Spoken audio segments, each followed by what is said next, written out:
Hello BookTube. A few weeks ago, I made a tag video called the Banned Book Tag, and I tagged this channel that doesn't have nearly as many subscribers as she should, Sailing Through Books. And I tagged her to do the Banned Book Tag, and she did it, but it was only 4 minutes, a 4-minute video. So in the comment section to her video, I sort of bullied her into making another video, and sure enough, she did it. And it was a video of her going through some of her favorite quotes, and I guess that got the wheels turning. And then a few days later, she came out with her first original tag here on BookTube. So she tagged me in that original tag. Thank you, Sailing Through Books. I'm going to respond to your tag. It's a fantastic tag. If you know her channel, it's very appropriate to her channel. It's all about your favorite quotes. It's the favorite books quotes tag, and if you know her channel, you know that she can quote large sections of like Moby-Dick off by heart, and knows a lot of her favorite quotes through memory. And I find that very admirable, because I am not one who's able to do that so easily. But we're gonna go through the favorite books quote tag. Or the favorite quotes tag, sorry. I keep messing that title up. And we'll see what comes of it, because I had a lot of fun trying to come up with this one, because I'm not usually one who's into keeping separate quotes. I do annotate very much in my books, and I underline quotes all the time, and I like to highlight things, but for me, it's hard to go back to those underlined quotes and find a whole lot of meaning in them, independent from the surrounding context. So then if I'm asked what my favorite quote is, it'll be hard to give an answer right off the top of my head, because I would need to give you a 20-minute overview of the book and how that quote fits in within the book and why I found it so meaningful. So I found like the whole idea of inspirational quotes and whatnot, it's a little bit difficult for me, but I did do it. She has 7 questions in her tag, and we'll go through them now. And they're all very, very good questions. I loved them. I loved trying to think of them and come up with responses to them. So the first quote is a quote you return to in hard times. What about it comforts you? And the quote I came up with, or that I thought of, I'm going to leave the person who said it anonymous until at the very end of the tag, because I don't want the person who said this quote to distract from the quote itself. So the quote is, what you are most fearful of contains the keys to your freedom if only you go voluntarily. And the reason why that quote comforts me in hard times is because I love the context, or I love the idea behind the quote. Obviously, as a simple truism, or as a simple like surface level quote, the quote is kind of false. I mean, what you are most fearful of contains the keys to your freedom. Well, if I'm afraid of bears, that's not going to, if I go voluntarily to a bear, that's not going to help me in any way. So in that sense, the quote is false, but in another way, the quote seeks a deeper truth, which we're all here about deeper truths on BookTube. And it's the idea that the things that give you the most fear in your social life or in your personal challenges, if you go to them voluntarily, see them as see what you are fearful of as a beacon that something here is wrong and that you need to do something about it. And if you go voluntarily, maybe you can come out on the other end a better person, or a stronger person, or a deeper, more thoughtful person, a stronger person.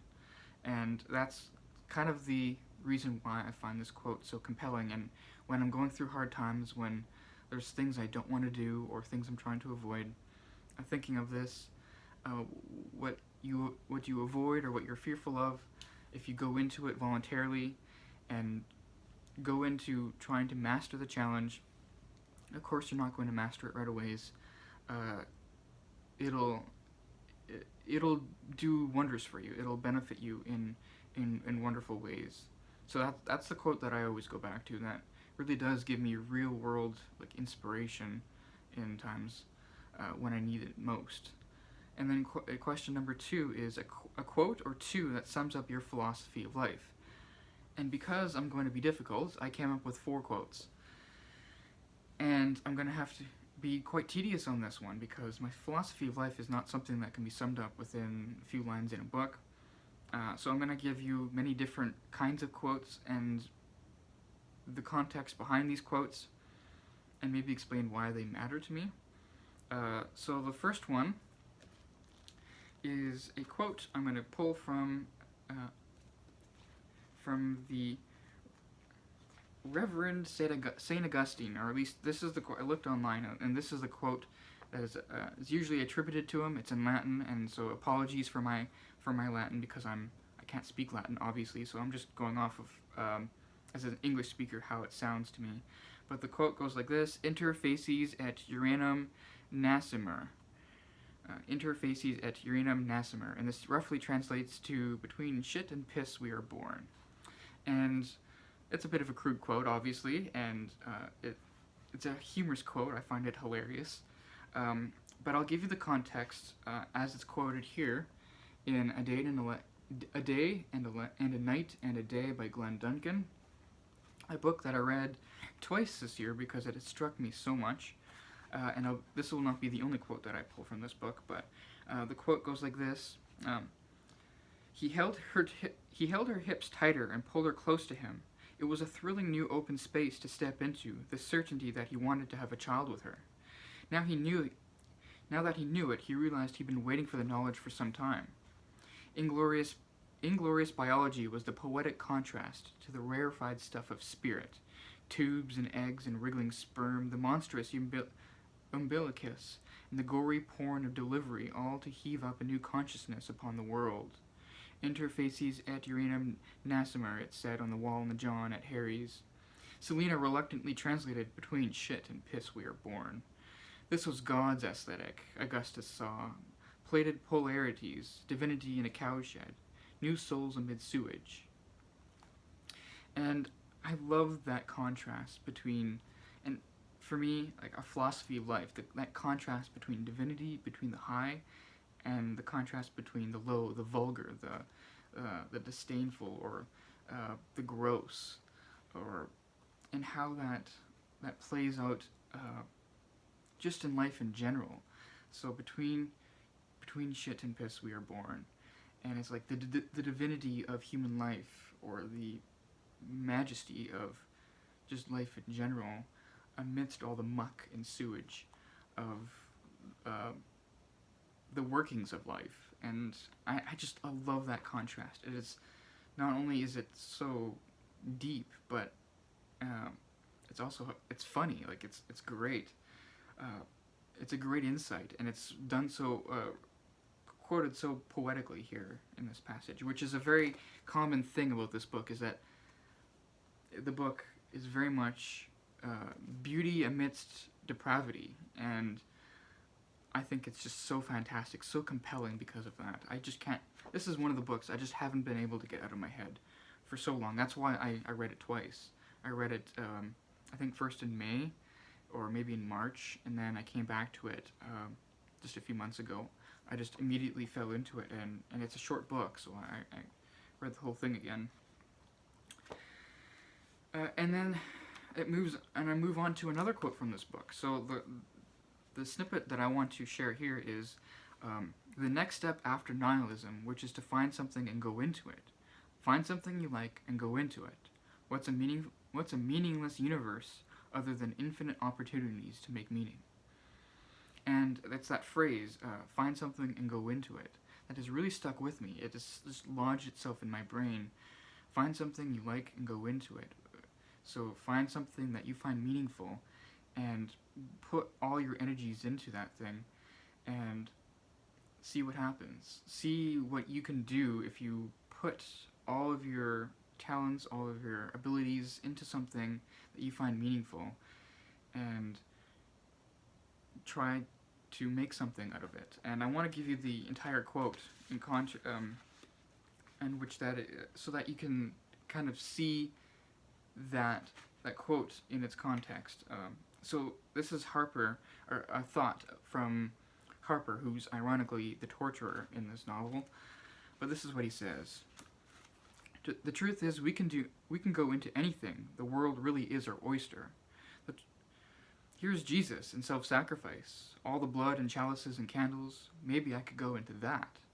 Stamp collecting, archaeology and particle physics. Or what about Buddha and the dissolution of desire? Gardening. Rare books. Marxism. Hussein and his crew, all those self-exploding terrorists. It's a laughable failure to make the next step after nihilism, which is to find something and go into it.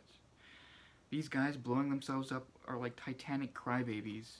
If we can't have God, we don't want anything.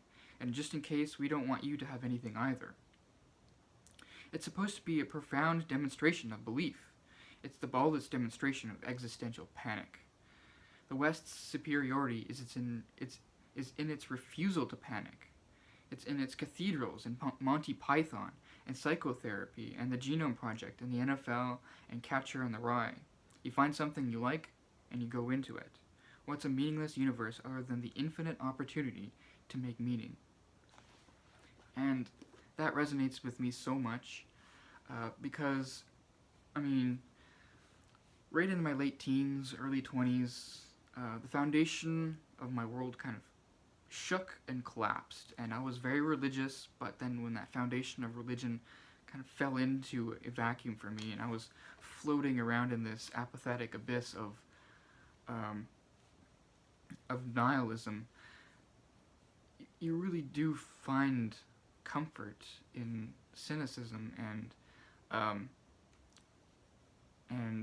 a sort of masochistic pain in having no meaning, which I'll get to later on in the questions here. Another quote that really dives into that as well. But I don't know, it's that temptation that the world is meaningless and does anything really matter? It's an existential question that I think we all have to face at some point. Others can laugh it off, and of course religious people think it's the reason why religion is true. And it's, I don't know, it fascinates me. But I want to finish off this section, this question about quotes that sum up your philosophy of life. I want to give the prologue, which is a one-page prologue. It's about 4 paragraphs that Bertrand Russell wrote.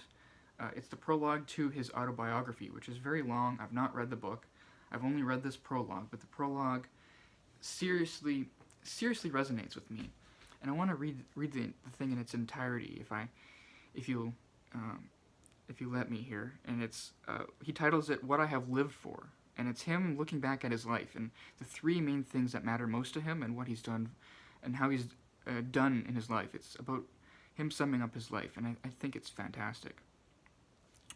3 passions, simple but overwhelmingly strong, have governed my life: the longing for love, the search for knowledge, and the unbearable pity for the suffering of mankind. These passions, like great winds, have blown me hither and thither, in a wayward course over a deep ocean of anguish, reaching to the very verge of despair. I have sought love first because it brings ecstasy so great that I would often have sacrificed all the rest of life for a few hours of this joy.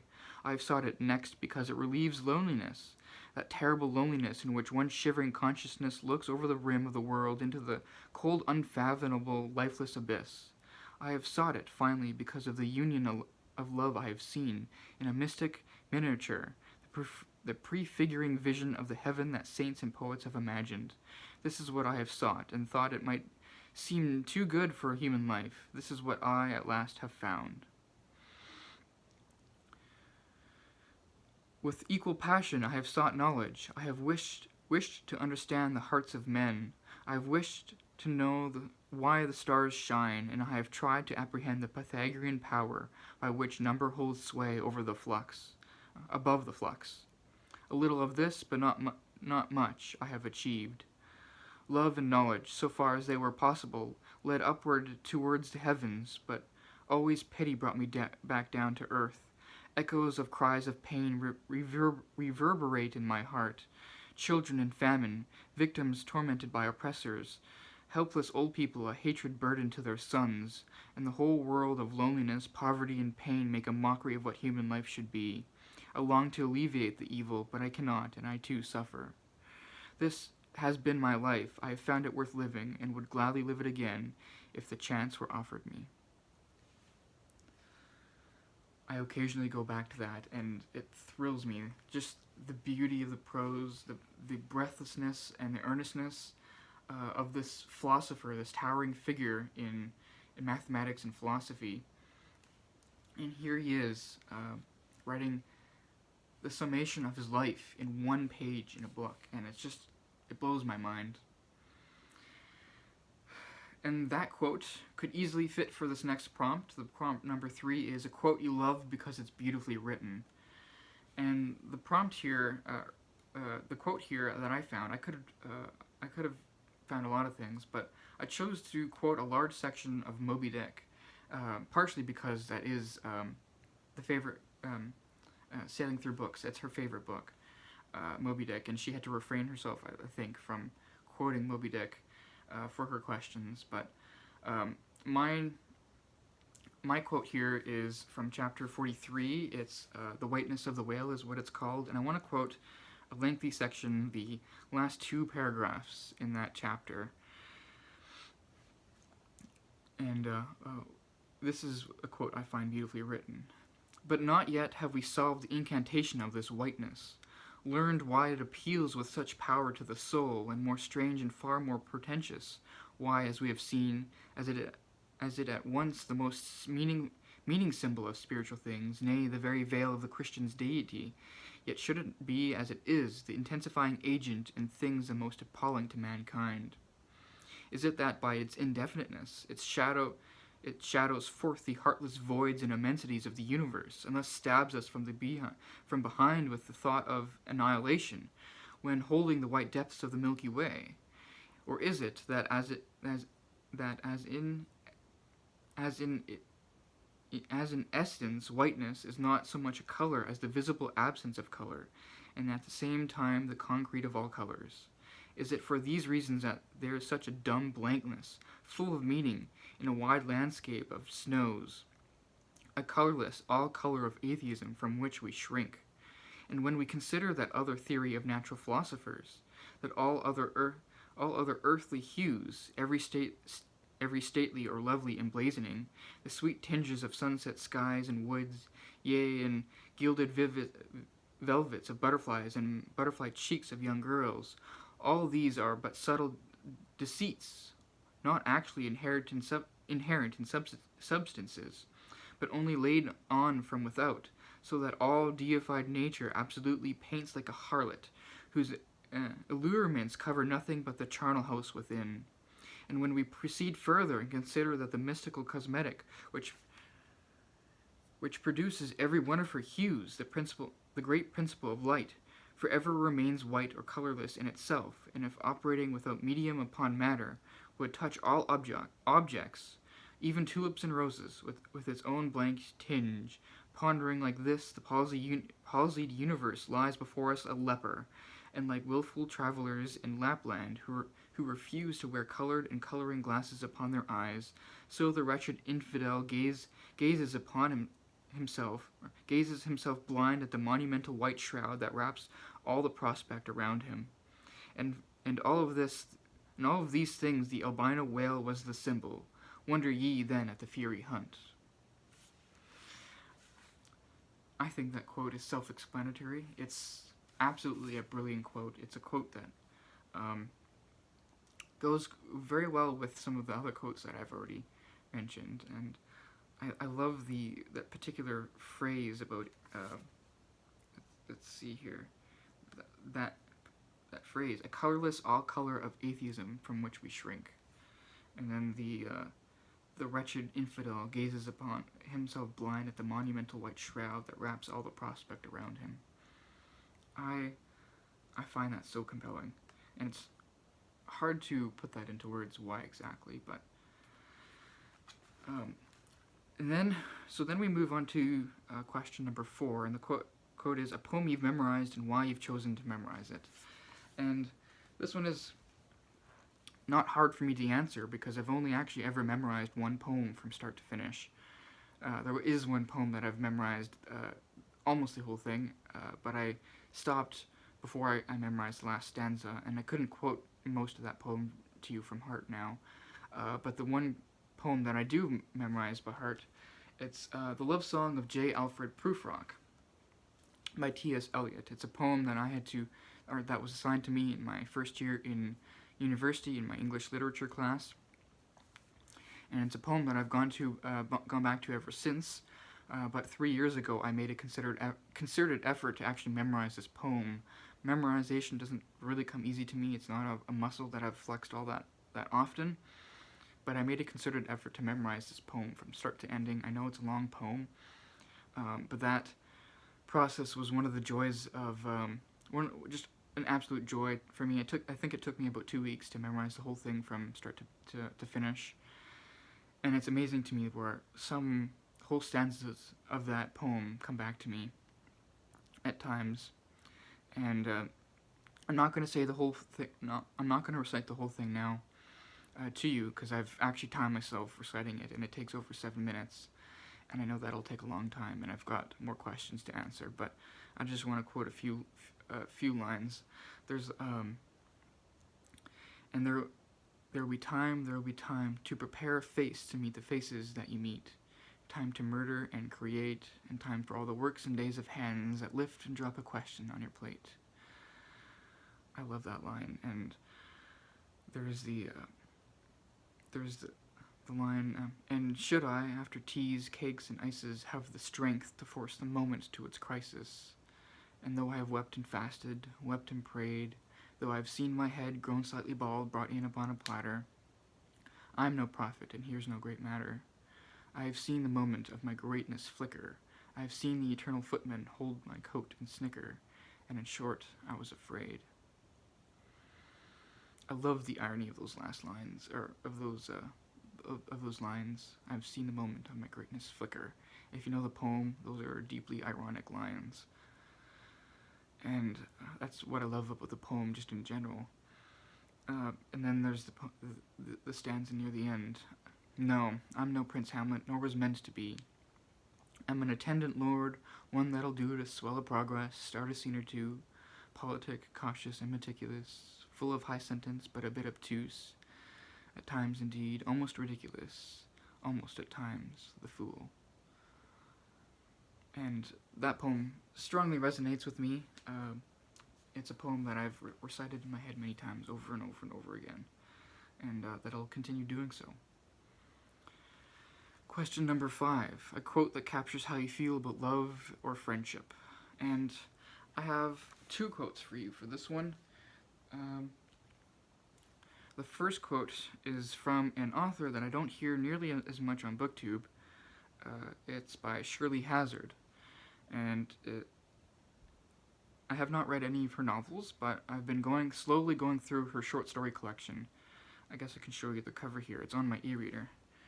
This is her collected short stories in this volume here, and I've been slowly going through it, and I gotta say, she's already one of my favorite short story writers, because even her down stories are beautifully written, and this is a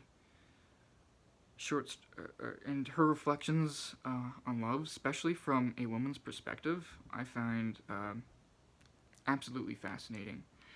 And I'm going to read you this quote here from one of them. So this is a reflection on love. Glancing at him, she saw that his face had altered and was full of pain. He unclasped his hand from around his ankle and extended it a little towards her. "Let me stay," he said again. You don't have to say anything to me. It's simply to see you, to know what you were doing, be in the room with you." He stared at her, his hand opened in that artless appeal. She stopped writing and, still holding the pen, rested her brow on her head and shielded her eyes in what he took to be a gesture of exasperation. It was, instead, that she felt suddenly touched. To make oneself completely vulnerable, to offer one's love without reserve. Even Miranda had long since lost that capacity before she had met and married Russell. You learned, it was all understood, that you must not forfeit any advantage, and that love itself was a subtle game of stoutly maintaining or judiciously yielding your position. She was all at once ashamed of this seedy knowledge, and envied his ability to declare himself. From behind, from behind her, artistly, from behind her arduously constructed defenses, she felt she was now no way. She felt she had now no way even to pay tribute to his generosity, his innocence, to love itself. She sat still with her hand over her eyes. I just love that quote, and I could give many more quotes from her. But that quote is one that really does stick out to me. The idea that love, or that this jaded idea of love, is one in which you must not forfeit any advantage, and that love itself was a subtle game of stoutly maintaining or judiciously yielding your position. I think that's fantastic. And then the next quote is from a Jewish poet. It's a poem. It's a short poem, only 3 lines, and it's translated, so it's in the original. I'm sure it looks differently, but how it's translated is how I've encountered it, and it's how it's captured itself in my mind. So a quote that captures how you feel about love or friendship. This is a 3-line poem that captures how I feel about love, and it starts off like this. Loving each other began this way, threading loneliness into loneliness, patiently, our hands trembling and precise. And that's a poem by Yehuda Amahai. I can't do the accent on that last name there, but Yehuda Amahai. And I'll read the poem again because it's so short. Loving each other began this way, threading loneliness into loneliness, patiently, our hands trembling and precise. So then we move on to another quote, or into the next question. Sorry. This is a quote that makes you feel seen. And I have 4 quotes for this one, but they're all fairly short, except for the first one that I want to share. Well, I guess, well, two of them are short. And if I can get my e-reader to cooperate with me, the first quote is from a book that, this book here, it's called Shrinking Violets, The Secret Life of Shyness by Joe Moran. I read this book earlier this year, and the very opening paragraph had a section that very much resonated with me as someone who's obviously shy myself, and this quote here made me feel seen. Often seen simply as a wish to withdraw from the company of others, shyness can also amount to an undue interest in others, a desire for human connection that defeats itself through anxiety or uncertainty. For me, shyness has less to do with simple timidity or fear than a kind of social deafness, a tin ear to nonverbal cues, a sense that I have failed to grasp some invisible thread that holds communal life together. It feels like coming late to a party when everyone else has had about 3 beers and are already having fluent exchanges in some agreed theme as if by magic. That is by Joe Moran. And the next quote I want to share is also, it's from, it's just a one-line quote, and it says, I want only with my whole self to reach the heart of obvious truths. And I think that's a very good quote, because obvious truths are not always so obvious, and it takes a lifetime to seek or to dig deep down into them, and some obvious truths are more obvious to other people than to some others, and it seems like things that should be obvious are not obvious, like, for example, how to live a good life, or how to live a meaningful life, and I think that's very pertinent to how I've been looking at life. I only want with my whole self to reach the heart of obvious truths. And that's from a book, Zero at the Bone by Christian Wiseman. It's not his own quote. I know he's quoting someone else here. I just don't know who. I don't know how. Didn't find, or don't know how to say the name, but I also don't have that name up here to mention it. Then the next quote here I want to share is also from Christian Wiseman's book, but it's actually his own quote. So, and it's a bit of a longer quote. So, about a paragraph, and this fits under a quote that makes me feel seen. To be conscious is to be conscious of suffering. Our own pain wakes us to the pain of others. These are truisms which, like most truisms, gloss a complicated truth. Pain erases other people as often as it engenders sympathy for them. We may become more conscious, but consciousness itself becomes a cage. This imprisonment can only take many forms. An idolatry of suffering as a form of knowledge or a spiritual good, an outrage that no person or group has ever suffered as we have, or simply a solipsistic withdrawal that leaves us maniacally describing every detail of ourselves and selves. We are our wounds, it seems, and without them will not exist. It's a hard paradox, though, that to understand the truth of one's particular experience of suffering may mean sacrificing that very particularity. And it's that last line that really resonates with me. We are our wounds, it seems, and without them will not exist. I really like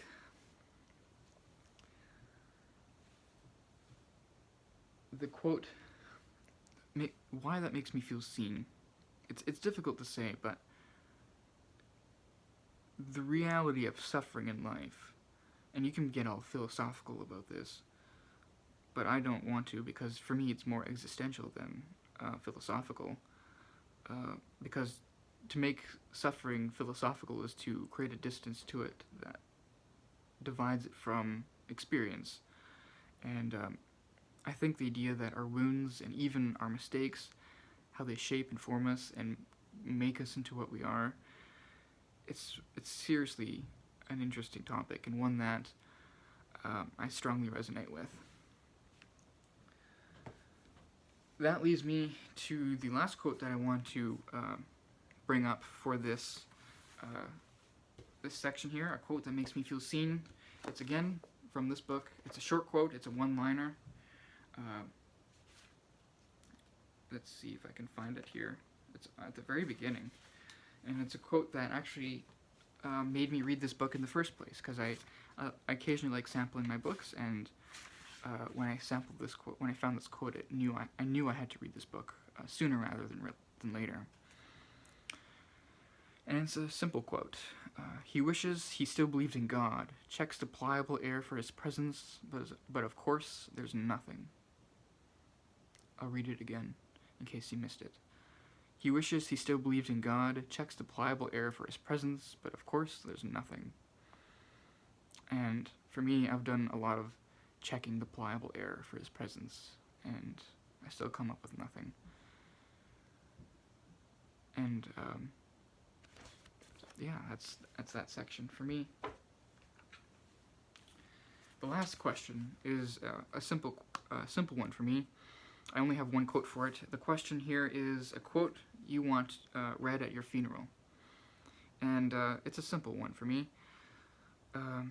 It's a quote, it's a section from John Keats's poem, An Ode on Melancholy. And I only want this one section to be read at my funeral. I don't want the whole thing to be read out, just this one section. But when the melancholy fit shall fall, sudden from heaven like a weeping cloud, that fosters the droop-headed flowers all, and hides the green hill in an April shroud, then glut thy sorrow on a morning rose. I'll read it again, because I messed it up the first time.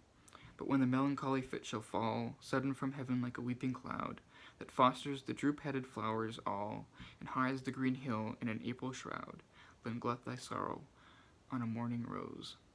And it's that last line that I've thought about over and over again, then glut thy sorrow on a morning rose. And it's something I would like to have read at my funeral, because I imagine that my funeral will not be very big, and there'll be enough roses to go around. And if tears are shed, then I want them to glut their sorrow on a morning rose. So that's the tag. It's a wonderful tag. It's a tag that was a lot of fun to create. As someone who doesn't really organize the quotes that mean a lot to me, usually they just come to mind and I think of them and I bastardize them and make them my own. It was really good to go back to these books and really think about them and give multiple quotes for different answers and to give a wide variety of answers. And so what I want to do is tag people as the last resort. So this is a new tag. I want everyone to do it, but I'll tag some people specifically. So I want to tag Steve Donahue, Christopher Russell, Joe Spivey, Pat from Book Chat with Pat, Elizabeth at As I Lay Reading, James from Quainton Curious Volumes, Greg from Another Bibliophile Reads, Matt from Reading Pathways, John from Must Read More. So those are the people I want to tag. I hope you do the tag, and if you're not tagged by me, I hope you do it anyways. And I'm gonna, just before I end it here, I'm going to go back to that first quote that I mentioned, the answer to number 1, a quote you return to in hard times, what about it comforts you? And the quote I gave was, what you are most fearful of contains the keys to your freedom, if only you go voluntarily. That's a Jordan Peterson quote. And I know so many people here on BookTube are probably groaning at that, and that's why I didn't mention Jordan Peterson at the very beginning. But I find that before he became famous, before he became a rock star in the political and social commentary arena, I find a lot of his early stuff very thought-provoking and very meaningful and interesting. And just because you find someone interesting and meaningful doesn't mean you have to agree with everything that they say or with their platform or whatever. I imagine that being a public figure will make unsavory people of us all in some respects. And just because you're an expert in one field doesn't make you an expert in all these other fields that you're asked to comment on. So that's just my little end note here to end this video.